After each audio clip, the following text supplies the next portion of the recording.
अस्सलाम वालेकुम dear students. आज का जो हमारा टॉपिक है वो है बायोलॉजिकल कॉन्सिक्वेंसेस ऑफ स्मोकिंग। के स्मोकिंग के हमारी बॉडी के ऊपर जो है कौन से असरात मुरतब होते हैं। ठीक है, तो स्मोकिंग जो है वो हमारी बॉडी के लिए बहुत ज़्यादा जो है वो डेंजरस होती है। यानी कि आपको खुद कंसिडर करें कि अल्लाह ताला ने आपका जो बॉडी का निज़ाम बनाया है वो सांस लेने के लिए है, यानी कि ताज़ी और ठंडी हवा लेने के लिए। जबकि सिगरेट पीने से क्या होता है कि आपके फेफड़ों में धुआं जाता है। ठीक है, यानी कि कुदरत ने आपके फेफड़े सांस यानी कि ताज़ी हवा लेने के लिए बनाए हैं, और लोग जो है सिगरेट पीकर धुआं अपने फेफड़ों के अंदर लेके जाते हैं, और धुआं जो है वो आग की मदद से जो है बनता है। तो ये डेफिनेटली हमारे जो फेफड़े हैं या बाकी रेस्पिरेटरी ट्रैक जो है उनको नुकसान पहुँचाता है। अब मिसाल के तौर पर जो इसके इफ़ेक्ट्स हम देखते हैं तो सबसे बड़े है जी कैंसर। ये जिस चीज़ को भी डैमेज करता है अमूमन उसको कैंसर कर देता है। फॉर एग्जांपल जो लंग्स कैंसर हो जाते हैं, किडनी जो है, ओरल कैविटी आ गई, larynx, breast cancer, bladder cancer, pancreas cancer और स्टोमक वगैरह सबका कैंसर जो है वो स्मोकिंग की वजह से हो सकता है। ठीक है, तो इसीलिए जो स्मोकिंग है वो बहुत ज़्यादा नुकसानदेह है, और हमें कोशिश करनी चाहिए कि हम स्मोकिंग से जितना हो सके दूर रहें।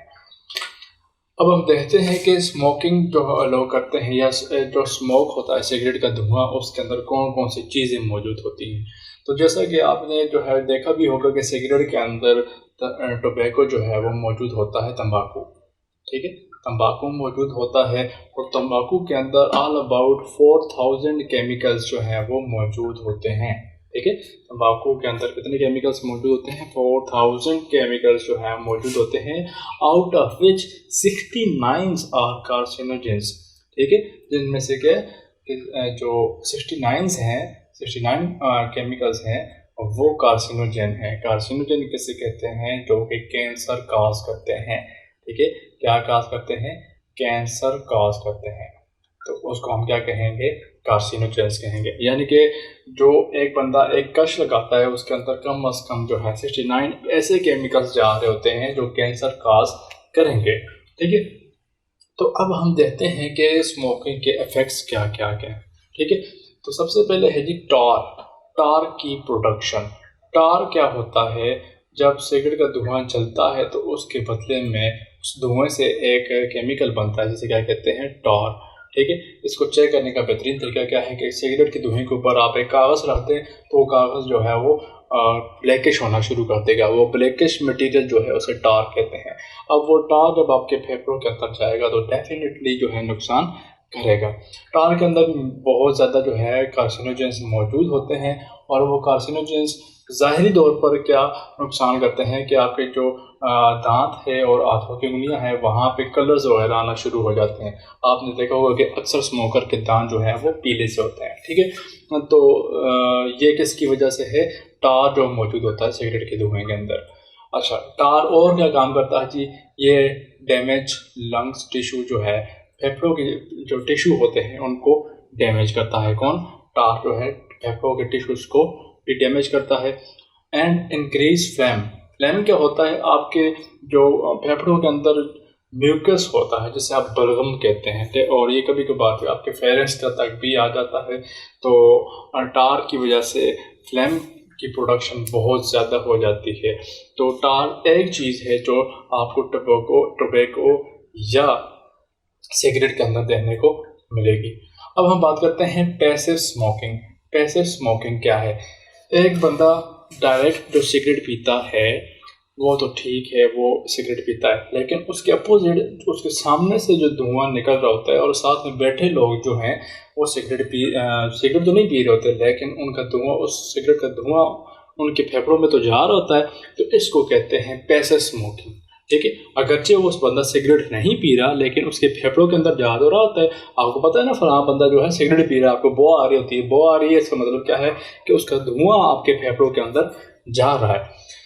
अब होता ये है कि जो से बंदा सिगरेट पी रहा होता है वो फिल्टर करके पी रहा होता है। आपको पता है सिगरेट के अंदर जो है फिल्टर मौजूद होता है। अगर आपने देखा हो, अगर मैं रफली सिगरेट की डायग्राम ड्रा करूं तो यहाँ से लेकर यहाँ इस एरिया के अंदर जो है वो एक आपको जो है रुई सी नज़र आती है, फिल्टर नज़र आता है, और यहाँ पे जो है तंबाकू मौजूद होता है।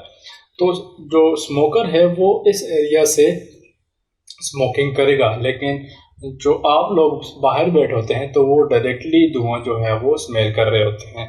तो डायरेक्टली धुआं स्मेल करने को पैसिव स्मोकिंग कहते हैं, और वो बहुत ज़्यादा नुकसानदेह है फिल्टर शुदा से, ठीक है। यानी कि जो बंदा स्मोकिंग कर रहा है उसको उससे ज़्यादा नुकसान होगा जो सामने पैसिव स्मोकिंग वाला है।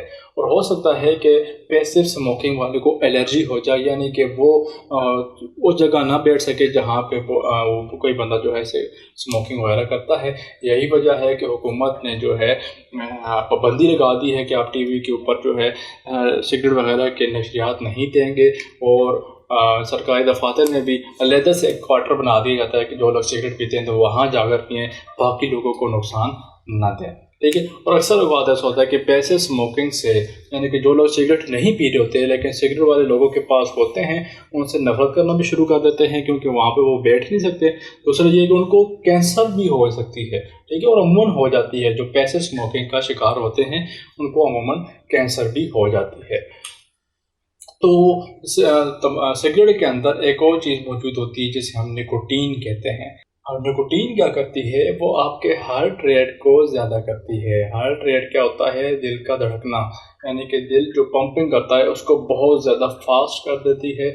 साथ में क्या है, आपका ब्लड प्रेशर जो है वो भी इंक्रीज़ करेगी, ठीक है। यानी कि अभी ज़रूरत नहीं है ब्लड प्रेशर को इंक्रीज़ करने की, लेकिन जब आप सिगरेट वगैरह पीते हैं तो आप बाद टाइम जो है बहुत ज़्यादा आपका ब्लड प्रेशर हाई हो सकता है, ठीक है। इसके बाद जो है ब्लड वेसल्स की कंस्ट्रक्शन होना शुरू हो जाएगी। एक तरफ जो है ब्लड वेसल्स जो है वो पतली होना शुरू हो जाएगी, सिकुड़ना शुरू कर देंगी, और साथ में ब्लड प्रेशर जो है वो भी इंक्रीज़ करना शुरू हो जाएगा। हो सकता है कि टाइम ऐसा है कि आपकी या जो स्मोकर है उसकी ये जो रगें हैं वो फट जाएं। मस्कुलर डैमेज भी कर सकता है, यानी कि मसल्स जो हैं, जो पट्टे जो हैं वो भी डैमेज होते हैं निकोटीन की वजह से।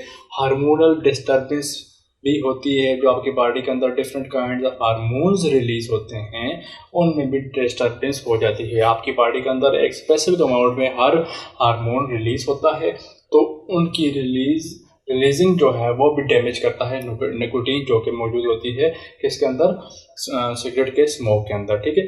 और लास्ट में जो है जो सबसे ज़्यादा नुकसानदेह है वो ये है कि कोरोनरी डिजीज़ भी पैदा हो सकती हैं। कोरोनरी डिजीज़ क्या होती हैं, जो आपके दिल के आसपास रगें मौजूद हैं जो कि दिल को खून पहुँचाती हैं काम करने के लिए, वहाँ पे ऑब्स्ट्रक्शन क्रिएट कर सकती हैं। बदले में क्या है कि हार्ट अटैक लाइक डिजीज़ हो सकती हैं, ठीक है। तो निकोटीन जो है जो सिगरेट के स्मोक के अंदर मौजूद होती है, हार्ट रेट को फास्ट करती है, ब्लड प्रेशर फास्ट करती है, मस्कुलर डैमेज करती है, ब्लड वेसल कंस्ट्रक्शन करती है, हार्मोनल डिस्टर्बेंस और कोरोनरी डिजीज़ की वजह बनती है। इसके बाद है कार्बन मोनोऑक्साइड। कार्बन मोनोऑक्साइड किस वक्त बनती है, जब सिगरेट को जलाया जाता है, ठीक है। जब सिगरेट को जलाया जाता है तो उस वक्त कार्बन मोनोऑक्साइड बनती है, और ये क्या करती है कि आपके जो रेड ब्लड सेल्स हैं इसके साथ बॉन्ड बना लेती है कार्बन मोनोऑक्साइड। जब ये आपके रेड ब्लड सेल के साथ बॉन्ड बना लेती है तो ऑक्सीजन जो है वो इसके साथ बॉन्ड नहीं बना सकते, क्योंकि अब कार्बन मोनोऑक्साइड ने इसके साथ बॉन्ड बना लिया, ठीक है। इसके साथ बॉन्ड बना लिया तो होगा क्या कि ऑक्सीजन जो है वो बॉन्ड बनाएगी आरपीसी के साथ, तो आपकी बॉडी में क्या होगा कि ऑक्सीजन जहाँ जहाँ ज़रूरत होगा, ऑक्सीजन जहाँ जहाँ ज़रूरत होगी वहाँ नहीं पहुँच सकेगी। इसके बाद ये है कि कार्बन मोनोऑक्साइड फेफड़ों में इन्फ्लेमेशन काज कर सकती है, ठीक है। जो कार्बन मोनोऑक्साइड है वो क्या करती है कि आपके फेफड़ों के अंदर इन्फ्लेमेशन काज करेगी, और दूसरा क्या है कि फेफड़ों की बीमारियां जो हैं वो आपको लगना शुरू हो जाएंगी। अगर आप जो है स्मोकिंग करते हैं तो कार्बन मोनोऑक्साइड जो कि उसके सिगरेट के जलने की वजह से प्रोड्यूस होती है वो क्या करेगी, लंग डिजीज़ काज करेगी। इसके बाद है बेंजीन। बेंजीन भी सिगरेट के अंदर जो तंबाकू है उसके अंदर मौजूद होती है, और बेंजीन की सबसे बड़ी बात कि ये हाईली रिएक्टिव है, ठीक है। और दूसरी बात क्या है, कार्सिनोजेन भी है, यानी कि कैंसर कॉजिंग एलिमेंट है। और एक तो रिएक्टिव है और दूसरा क्या है, कार्सिनोजेन है। तो ये डायरेक्टली जो है ब्लड कैंसर की वजह बनती है बेंजीन। इसके बाद है फॉर्मेल्डिहाइड। फॉर्मेल्डिहाइड भी जो है कैंसर काज कर सकता है, जिस जगह जाएगा वहाँ पे कैंसर काजिंग एलिमेंट के तौर पर ऐड करेगा। रिस्पायरेटरी, स्किन और गैस्ट्रो इंटेस्टाइनल प्रॉब्लम जो है वो क्रिएट कर सकता है। रिस्पायरेटरी ट्रैक्ट और गैस्ट्रो इंटेस्टाइनल ट्रैक्ट में फ़र्क क्या है? जो आपके सांस लेने के रास्ते आते हैं वो रिस्पायरेटरी ट्रैक्ट के अंदर आएंगे, और जब आप खाना वगैरह खाते हैं वो सारे के सारे गैस्ट्रो इंटेस्टाइनल जो है ट्रैक के अंदर आएंगे। और स्किन आपकी जल्द जो है वो वहाँ पे भी रेशेस वगैरह जो है फॉर्मेल्डिहाइड जो कि सिगरेट के अंदर मौजूद होती है उसकी वजह से हो सकते हैं। अब सिगरेट के अंदर जो है आपको काफ़ी सारे जो है मेटल्स भी देखने को मिलते हैं, मेटल्स भी मौजूद होंगे जिनमें आर्सेनिक, निकल, कैडमियम, क्रोमियम और लेड वगैरह जो है वो मौजूद होते हैं सिगरेट के अंदर। और साथ में कुछ जो है रेडियो एक्टिव एलिमेंट्स भी मौजूद होते हैं, यानी कि वो एलिमेंट्स जो कि रेडिएशन खारिज करते हैं वो भी सिगरेट के अंदर मौजूद होते हैं। तो इतने जो अभी तो हमने कुछ पढ़े हैं जो कि कैंसर काज कर सकते हैं, तो आप खुद अंदाज़ा लगा सकते हैं कि एक सिगरेट के अंदर जो है कितने ज़्यादा कार्सिनोजन और डिस्ट्रक्टिव एलिमेंट मौजूद होते हैं जो कि हमारी बॉडी के लिए नुकसानदेह होते हैं। और हमें कोशिश करनी चाहिए कि हम हर सूरत में स्मोकिंग से बचे रहें। अब हम बात करते हैं कि जब नॉर्मल रूटीन से हट कर हम एक्सरसाइज करते हैं तो हमारी बॉडी में कौन कौन सी चेंजेस आती हैं। सबसे पहली बात आपने जो जहन के अंदर रखनी है कि आपकी जो पूरा का पूरा रेस्पायरेटरी सिस्टम है, यानी कि ब्रीथिंग सिस्टम है, इसको कौन कंट्रोल कर रहा होता है? Breathing centre. और ब्रीथिंग सेंटर कहाँ पे मौजूद है? आपके दिमाग के अंदर यहाँ पे मौजूद होते हैं। अगर ये मैं नाक या मुंह वगैरह हो गया तो यहाँ पे जो है मेडुल्ला ऑब्लांगेटा जो है वो मौजूद होता है, और वो क्या करते हैं उसके अंदर जो है दो पोर्शन मौजूद होते हैं जिनको आप क्या कहते हैं? ब्रीथिंग सेंटर कहते हैं। ब्रीथिंग सेंटर क्या करते हैं? आपका रेट ऑफ रेस्पायरेशन और रेट ऑफ एक्सपायरेशन दोनों को कंट्रोल करते हैं। ठीक है, तो नॉर्मल रूटीन में आज जो आप सांस ले लेते हैं वो अमूमन 1 मिनट के अंदर आप 15 से 20 सांसें जो है वो लेते हैं 1 मिनट के अंदर। ठीक है, आप 1 मिनट के अंदर 15 से 20 सांसें जो हैं वो लेते हैं नॉर्मल रूटीन में। तो उसमें क्या होता है कि ऑक्सीजन जो है आपकी बॉडी यूज़ कर रही होती है और कार्बन डाइऑक्साइड को बाहर निकाला जा रहा होता है। लेकिन जब आप जो है भागना शुरू कर देते हैं, भागते हैं या एक्सरसाइज करते हैं, तो होता क्या है कि आपकी बॉडी को बहुत ज़्यादा जो है ऑक्सीजन की ज़रूरत पड़ जाती है, क्योंकि अब आपके मसल्स एक्स्ट्रा काम करना शुरू कर देते हैं।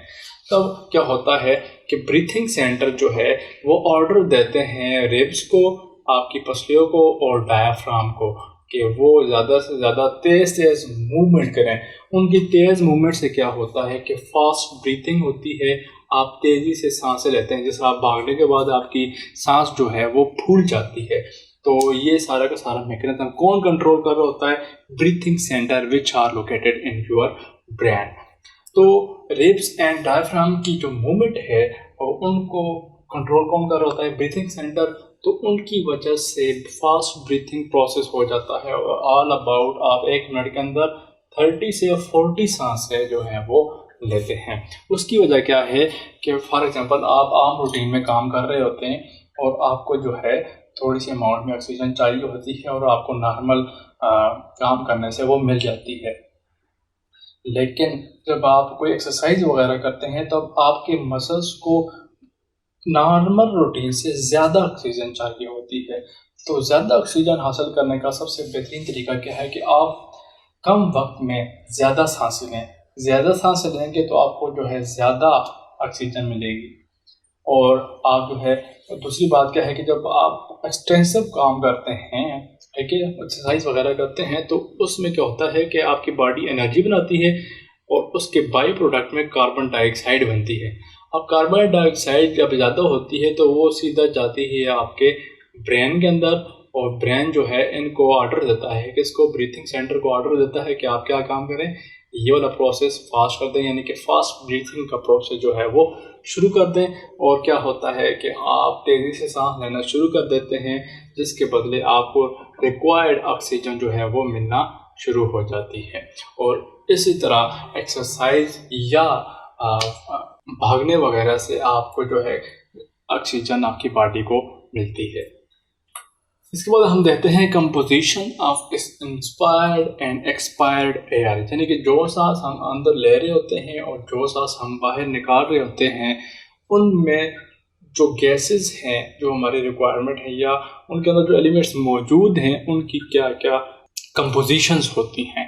फॉर एग्जांपल अगर हम ऑक्सीजन को देखें तो जो हम ऑक्सीजन इंस्पायर्ड कर रहे होते हैं, फेफड़ों के अंदर लेके जा रहे होते हैं, उस गैस के अंदर कितनी परसेंट 21% जो है ऑक्सीजन मौजूद होती है।